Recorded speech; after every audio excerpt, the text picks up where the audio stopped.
Hey guys, comment nou ye? Jodi a nou vini a un nouvo video. Nou pral fè un kresan, an nou komanse. Men sa an bezwen pou kresan. Nap bezwen pat kresan getan bat, li getan prepare. So mba bezwen al fè tout ba sa yo.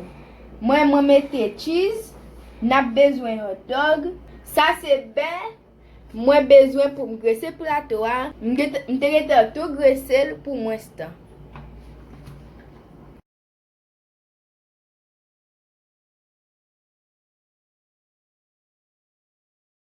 Guys, jodi a tatim pa la, koun yam deside pran plato a pou m fè an ti video ban nou.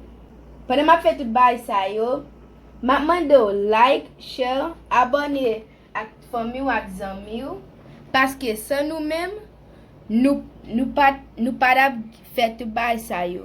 S'il vous plaît, nou gen 21 video, nou pral gen 22 video, et nou gen 93 abone. Ma premerciye tout moun ki te la ave nou, le nou te komanse.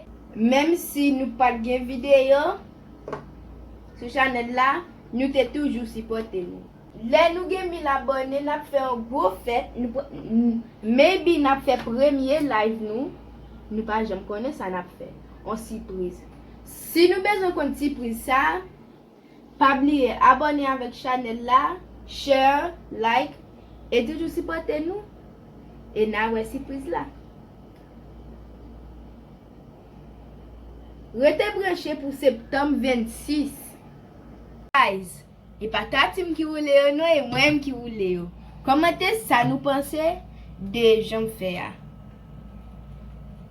Si nou pa gen hot dog pou nou mette nan pen yo, nou ka fè pen yon kon sa.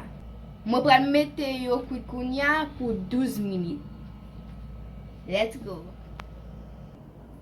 Ok guys, kresan fin big. Si vous avez aimé vidéo ça, m'amende nous like, share, abonner et commenter ça nous pensez de crescent. Bye guys, à la prochaine.